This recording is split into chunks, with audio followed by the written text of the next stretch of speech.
दोस्तों, गति पढ़ने से पहले हम इसमें दो इम्पोर्टेंट पॉइंट पढ़ते हैं। पहला है विराम यानी रेस्ट, दूसरा है गति यानी मोशन। चलिए दोस्तों, चर्चा करते हैं अगले चैप्टर यानी गति के बारे में। तो सबसे पहले हम देखते हैं विराम और गति में। तो दोस्तों, मान लीजिए कि ये कोई चेयर है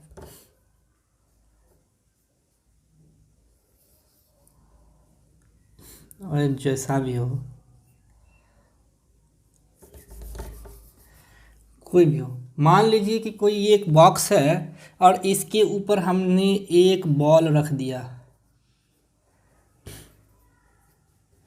दोस्तों, हम अभी आए, एक आदमी आया और देखा कि एक बॉक्स है, उसके ऊपर बॉल रखा हुआ है। एक और आदमी आया 2 घंटे बाद, देखा कि ये बॉक्स के ऊपर बॉल अभी भी रखा हुआ है। तो दोस्तों, वैसी स्थिति, वैसा कंडीशन जिसमें टाइम के बदलने के बाद, टाइम के चेंज होने के बाद भी वस्तु के पोजीशन या स्थिति में बदलाव नहीं हो, उसको बोलते हैं रेस्ट। और बदलाव हो जाए तो उसको बोलते हैं गति। तो दोस्तों, गति का बहुत ही सिंपल फॉर्मूला और बहुत ही सिंपल डेफिनेशन है कि टाइम के साथ यदि कोई वस्तु या कोई भी मैटर अगर अपना पोजीशन चेंज करता है तो उसको हम लोग बोलते हैं गति, और नहीं करता है तो उसको हम लोग बोलते हैं रेस्ट। तो दोस्तों, गति 4 तरह के होते हैं। बहुत और भी होते हैं, लेकिन हम लोग को इम्पोर्टेंट 4 पढ़ना है। पहला है सरल रेखीय गति, इंग्लिश वाले देखिएगा लीनियर मोशन।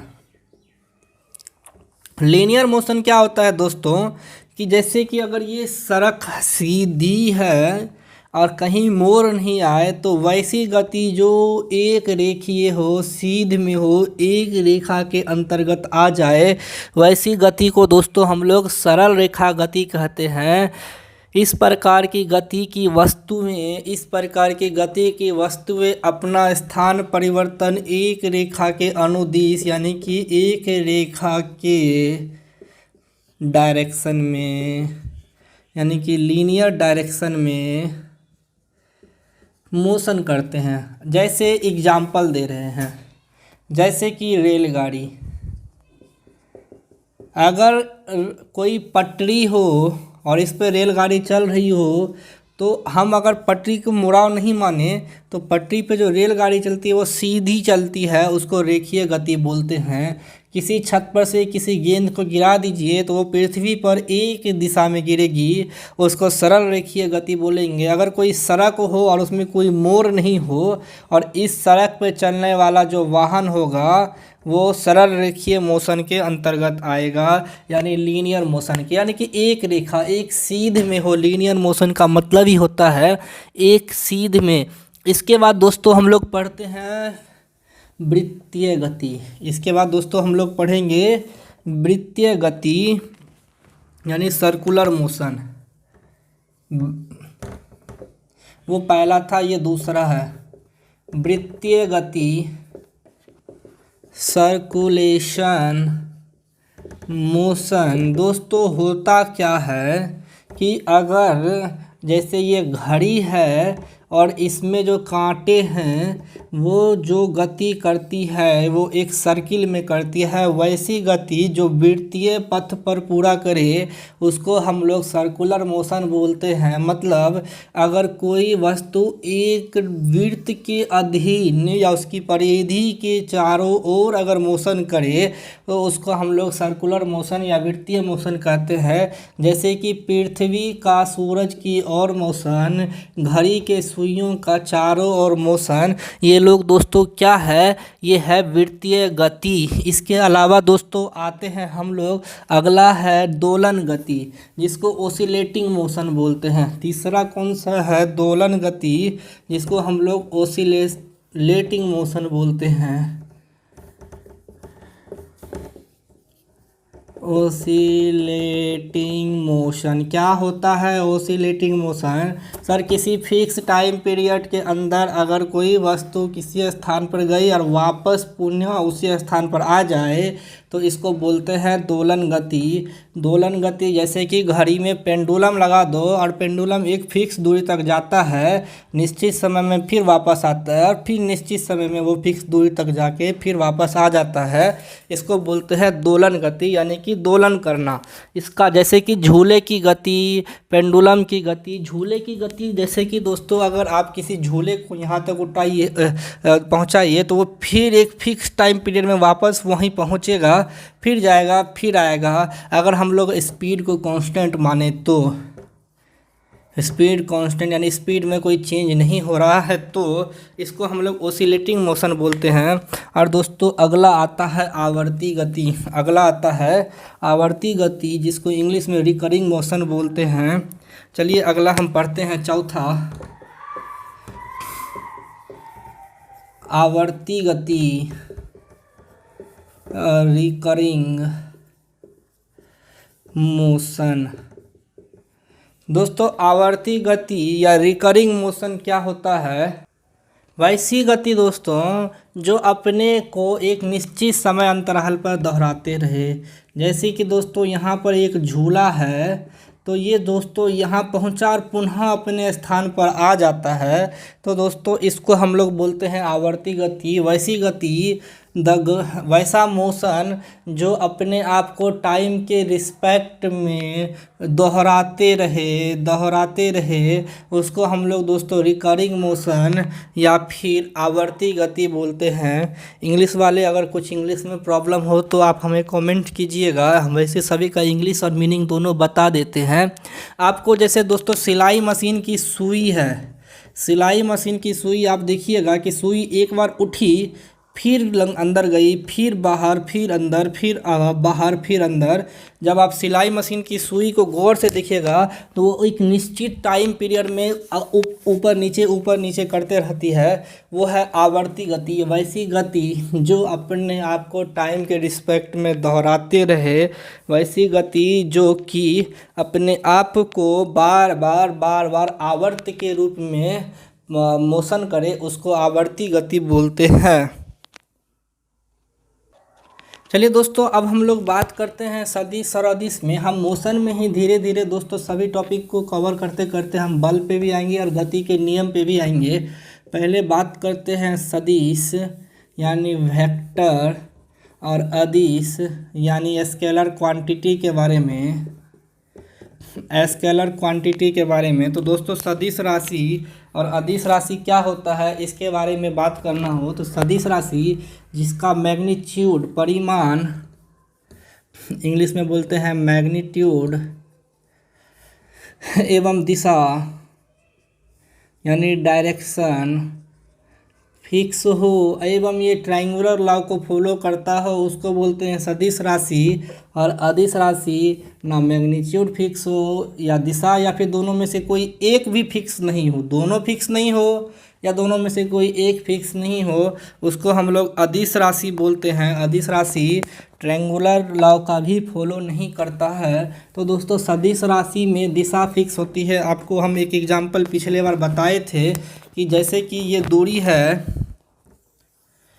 तो ये दूरी हम दोस्तों ऊपर गए नीचे आ गए, फिर नीचे आ गए, फिर ऊपर गए, डायरेक्शन फिक्स नहीं है। इसीलिए जब दूरी था हम निकाले थे चाल बराबर दूरी बटा समय, तो हमने कहा था कि ये अदिश राशि है, स्केलर क्वांटिटी है क्योंकि इसका डायरेक्शन फिक्स नहीं था। जबकि हमने बोला कि एक न्यूनतम दूरी, एक सीधी रेखा में दूरी जिसका डायरेक्शन फिक्स था उसको हम लोगों ने विस्थापन बोला। दोस्तों वो वेलोसिटी होता है यानी वेग होता है जो कि सदिश राशि है क्योंकि इसका फॉर्मूला होता है विस्थापन बट्टा समय। जितना विस्थापन, डिस्प्लेसमेंट इंग्लिश वाले ध्यान दीजिएगा, डिस्प्लेसमेंट। तो अदिश राशि और सदिश राशि में बस परिमाण और मैग्नीट्यूड अगर फिक्स है तो सदिश राशि है, नहीं है तो अदिश राशि है। अदिश राशि में एक एग्जाम्पल बार बार पूछा जाता है, वो है इलेक्ट्रिक करंट। इलेक्ट्रिक करंट का मैग्नीट्यूड और डायरेक्शन फिक्स होता है दोस्तों, लेकिन वो ट्रायंगुलर लॉ को फॉलो नहीं करता है, इसलिए वो अदिश राशि है, इसलिए वो अदिश राशि है। सदिश राशि और अदिश राशि निकालने के लिए दोस्तों आपको कुछ नहीं, बस मैग्नीट्यूड और डायरेक्शन पे ध्यान देना है, आपको सभी के सभी सदिश राशि और अदिश राशि पता चलते जाएंगे। तो दोस्तों जिस तरह हम आगे बढ़ेंगे, जितने भी क्वांटिटी या फिजिकल क्वांटिटी आएंगे, हम सभी का राशियों भी देखेंगे, सभी के क्वांटिटी को भी मेजर करेंगे, और हम ध्यान देंगे कि वो क्या कहते हैं, मोशंस में भी जैसे वेग, स्पीड, मोमेंट, ये सभी किस प्रकार की राशियां हैं। ठीक है दोस्तों, चलिए अब हम आगे बढ़ते हैं दूरी और विस्थापन में अंतर के बारे में। तो दोस्तों दूरी और विस्थापन के बारे में कभी कभी कुछ क्वेश्चंस पूछा जाता है। अगर हम इंग्लिश वाले के लिए डायरेक्ट लिख देते हैं डिस्टेंस और डिस्प्लेसमेंट। अंतर क्या है दोस्तों, तो डायरेक्शन इसका फिक्स नहीं होता है, इसका फिक्स होता है। ये ऑलवेज पॉजिटिव होता है, दूरी कभी भी नेगेटिव नहीं होता है, लेकिन ये पॉजिटिव और ऑलवेज पॉजिटिव, ये पॉजिटिव और नेगेटिव कुछ भी हो सकता है, क्योंकि विस्थापन अगर ए से बी तक गए और वापस बी से ए तक आए तो जाने की दूरी आने की दूरी में घट जाती है। मान लीजिए 10 किलोमीटर गए और आने वक्त 20 किलोमीटर तय कर गए, तो 10 - 20 बराबर -10 किलोमीटर विस्थापन हो जाएगा, जबकि दूरी में वो दूरी जुट जाता है और यहाँ पर हो जाएगा 30 किलोमीटर, यहाँ -10 किलोमीटर, यानी कि विस्थापन माइनस प्लस दोनों हो सकता है। तो क्वेश्चंस आता है कि क्या विस्थापन नेगेटिव हो सकता है, तो आपका आंसर ऑलवेज होना चाहिए कि यस, हाँ विस्थापन नेगेटिव हो सकता है, विस्थापन का मान ऋणात्मक हो सकता है। चलिए दोस्तों अब हम आगे बढ़ते हैं गति के प्रमुख समीकरणों के बारे में। दोस्तों अब हम आगे बढ़ते हैं गति के प्रमुख समीकरणों के बारे में। तो पहला समीकरण है v बराबर u प्लस ए टी, जहाँ A acceleration, T time, u initial speed और v आपको फाइनल स्पीड होता है या फाइनल वेलोसिटी होता है, फाइनल वेलोसिटी होता है। दोस्तों v बराबर u प्लस ए टी आपको ये गति के समीकरण हैं, जिसमें ए एक्सेलरेशन, टी टाइम, भी फाइनल वेलोसिटी और यू इनिशियल वेलोसिटी होता है। इसी तरह दोस्तों अगर हम लोग इसका दूसरा फॉर्मूला देखें तो एस बराबर U T plus half A T square होता है। दोस्तों इस फॉर्मूला पे हम लोग बहुत सारे सवाल सॉल्व करेंगे, लेकिन अभी नहीं, जब ऑब्जेक्टिव करने लगेंगे दोस्तों तो इस फॉर्मूला पे हम सवाल सॉल्व करेंगे। इसका हम लोग डेरिवेटिव नहीं पढ़ रहे हैं कि ये फॉर्मूला आया कहाँ से। एग्ज़ाम में इस फॉर्मूले पे बस सवाल पूछा जाता है दोस्तों, तो हम इस फॉर्मूला पे बेस्ड आपको सवाल बताएंगे। और तीसरा फॉर्मूला दोस्तों होता है समीकरण का v स्क्वायर बराबर u स्क्वायर प्लस 2as। ये तीनों इम्पोर्टेंट फार्मूला है दोस्तों, इससे रिलेटेड ऑब्जेक्टिव क्वेश्चन हम दोस्तों आपको करवाएंगे। फिलहाल इसका डेरिवेशन हम नहीं पढ़ाएंगे, क्योंकि कंपटीशन में वो नहीं पूछता है। कंपटीशन में आपको प्रॉब्लम्स और इस फार्मूला बेस्ड प्रॉब्लम पूछता है, और इस फार्मूला को आप बस दिमाग में रखिएगा दोस्तों। इसके बाद हम आते हैं, एक फार्मूला है और जो कि वृत्तीय गति से संबंधित है। तीसरे में मैंने पढ़ाया था वृत्तीय गति यानी कि सर्कुलरेशन मोशन। दोस्तों अगर किसी वृत्त का त्रिज्या r हो तो उसको एक चक्कर लगाने यानी परिधि को चक्कर लगाने में दूरी कितनी तय करनी पड़ती है, कुल परिधि के बराबर। और वृत्त का परिधि कितना होता है दोस्तों, 2πr। अगर इसने v स्पीड से कोई चक्कर, किसी यानी कि घड़ी का सुई मान लीजिए एक चक्कर लगाया, यहाँ से लेके घूमते घूमते यहाँ तक आ गया, यानी दूरी तय किया कितना, 2πr। टाइम लिया t सेकेंड, टाइम लिया t सेकेंड, कितने स्पीड से, v स्पीड से। तो दोस्तों समय बराबर क्या होता है, 2πr/v। तो v बराबर क्या होगा, 2πr/t। तो वृत्तीय मोशन में चाल बराबर या स्पीड या वेलोसिटी बराबर होता है 2πr इंटू टी यानी दूरी बटा समय, और वृत्तीय यानी वृत्त में कुल दूरी कितना होता है परिधि के बराबर, और वृत्त का परिधि कितना होता है दोस्तों 2πr। तो ये चौथा फॉर्मूला था जो कि हमने आपको वृत्तीय गति यानी गति के समीकरण से बताया दोस्तों। अब हम पढ़ेंगे न्यूटन्स लॉ या गति के नियम। अगले क्लास में दोस्तों हम लोग इसकी चर्चा करेंगे गति के नियम के बारे में, उसके बाद मोमेंट, फोर्स और इसके डेरिवेशन या फोर्स का फॉर्मूला कहाँ से डिराइव किया जाता है, फोर्स के नियम कहाँ से आते हैं। पूछा जाता है एग्जाम में कि गति की पढ़िए, बल की परिभाषा किस नियम से आती है, बल का फॉर्मूला किस नियम से आता है। दोस्तों सभी का सभी आपको हम अगले क्लास में बताएंगे। आज के लिए धन्यवाद। नमस्ते दोस्तों, स्वागत है आपका उपागम एकेडमी पे। और दोस्तों आज हम बात करते हैं गति के भाग 2 के बारे में, पार्ट 2 के बारे में, जिसमें हम लोग आज चर्चा करेंगे कि न्यूटन के जो 3 गति के नियम हैं उसके बारे में। तो दोस्तों न्यूटन के 3 गति के नियम के बारे में हम लोग आज चर्चा करते हैं। दोस्तों पहला नियम, या न्यूटन्स ने पहले गति के नियम दिए किसमें, तो न्यूटन्स ने एक किताब जारी किया था प्रिंसिपिया। ये याद रखिएगा किसने लिखा है, न्यूटन ने। और इसी प्रिंसिपिया में न्यूटन्स ने गति के 3 महत्वपूर्ण नियम दिए थे। चलिए हम पहला नियम पढ़ते हैं। न्यूटन्स की गति के पहले नियम को कहा जाता है जड़त्व का नियम। आखिर जानते हैं कि न्यूटन्स का गति का पहला नियम क्या कहता है। तो पहला नियम कहता है दोस्तों कि मान लीजिए कि ये कोई बॉक्स है, ठीक है, और इस बॉक्स पे एक और बॉक्स है, स्मॉल बॉक्स। अब कहता क्या है कि बड़े वाले बॉक्स पे छोटा वाला बॉक्स तब तक रहेगा जब तक कि कोई बाह्य बल लगा के इसको हटाया ना जा सके। मतलब कोई भी वस्तु अपने स्थान में परिवर्तन तब तक नहीं करता है जब तक उस पर कोई बाह्य बल नहीं लगे, बाह्य बल नहीं लगे। मतलब इसी को बोलते हैं कि कोई भी वस्तु अपना प्लेस चेंज यानी विस्थापित नहीं होता है जब तक कि कोई बाह्य बल उस पर आरोपित नहीं हो। इसी को जड़त्व का नियम या न्यूटन्स का पहला नियम बोलते हैं। तो न्यूटन्स के पहला नियम का दोस्तों 2 कथन था। पहला कि कोई भी वस्तु विरामावस्था में तब तक रहेगी यानी रेस्ट में। इससे पहले दोस्तों हम लोगों ने रेस्ट और गति पढ़ाया।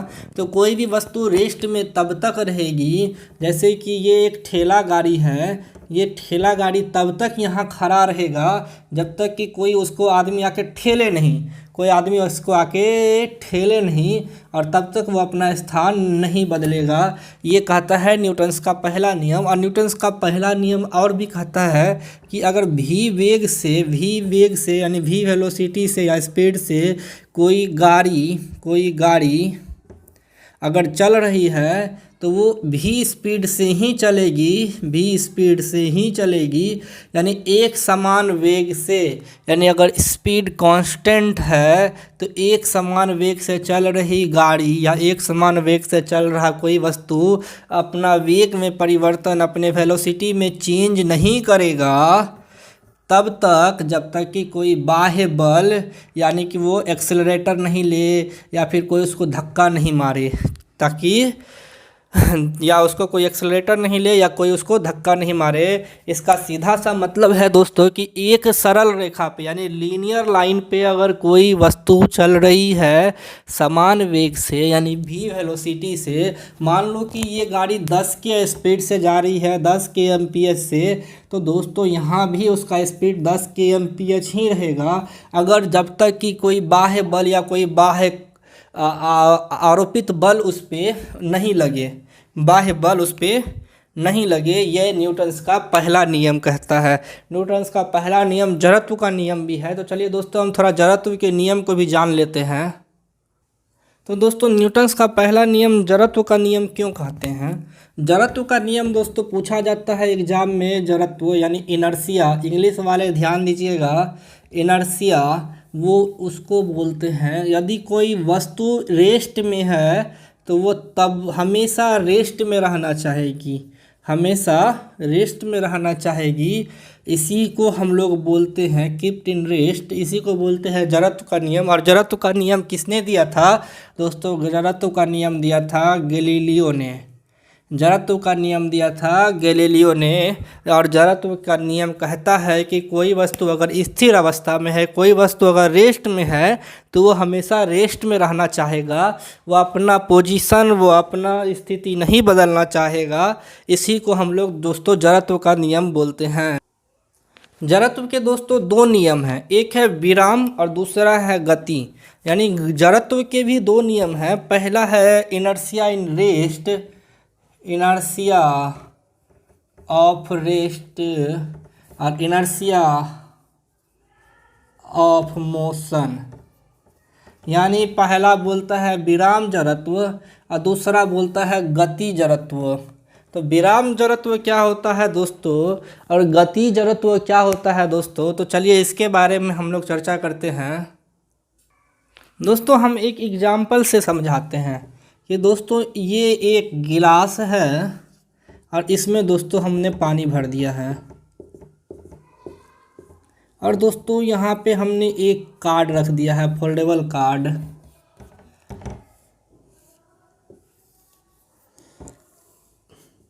और एक कॉइन दोस्तों यहाँ हमने चिपका दिया है।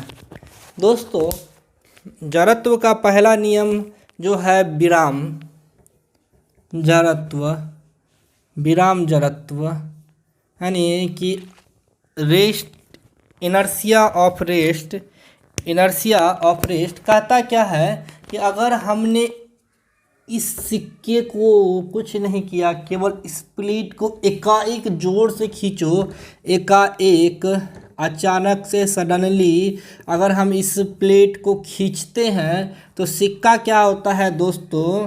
पानी में डूब जाता है। पानी में डूब जाता है, प्लेट के साथ नहीं जाता है। जबकि प्लेट के ऊपर रखा हुआ है सिक्का, तो एकाएक खींचने पे सिक्का को तो प्लेट के साथ बाहर जाना चाहिए था, लेकिन सिक्का दोस्तों पानी में गिर जाता है। इसका रीज़न क्या है कि सिक्का यहीं रहना चाहता है, सिक्का यहीं रहना चाहता है, लेकिन यहाँ तो सरफेस मिला नहीं उसको रुकने के लिए, तो ग्रेविटेशनल के कारण ये नीचे गिर गया।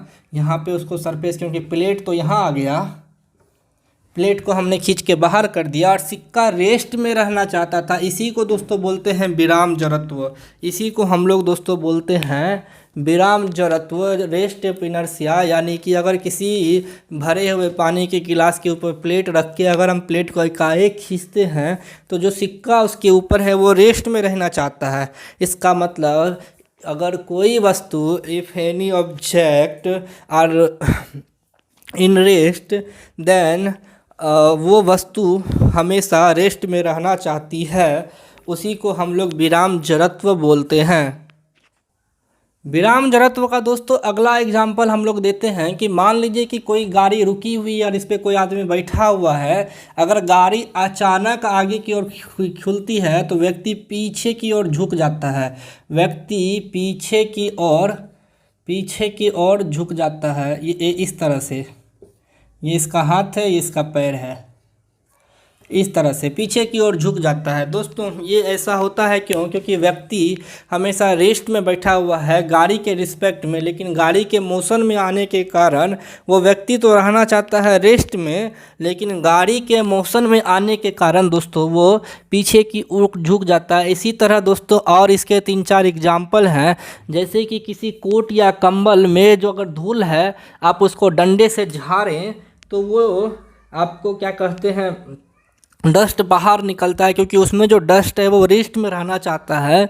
लेकिन जब हम उस पर कोई बाह्य बल या फोर्स लगाते हैं तो वो आपको गिरने लगता है। इसी तरह दोस्तों पैर को ज़ोर से हिलाते हैं तो सारी पत्तियां क्या कहते हैं, झड़ जाती है। गोली मारो अगर दोस्तों किसी कांच में अगर ज़ोर से अगर हम गोली मारते हैं तो कांच का केवल वही भाग क्रैक होता है जिस भाग पे गोली निकली है पूरा कांच क्रैक नहीं होता है, जबकि किसी कांच पे हथौड़ा मारो तो पूरा कांच क्रैक हो जाता है, पूरा कांच क्रैक हो जाता है। दोस्तों इसका रीज़न वही है, लॉ ऑफ इनर्शिया। विराम में रहने के कारण गोली इतनी अति वेग से गई, वेलोसिटी इतना हाई था कि अगर गोली लगने के कारण जो कांच का वही पार्ट केवल टूटा, जबकि हथौड़ा में जो वेग होता है वो इतना कम होता है कि वो सभी कांच के सभी सरफेस को कवर कर लेता है। दोस्तों हम अगले क्लास में पढ़ेंगे आपको मोशंस के अगले बारे में, विराम में गति विराम और न्यूटन्स लॉ के पहले नियम से संबंधित महत्वपूर्ण फैक्ट, फिर दूसरा नियम और तीसरा नियम। तो आज के लिए दोस्तों धन्यवाद, फिर मिलते हैं अगले क्लास में।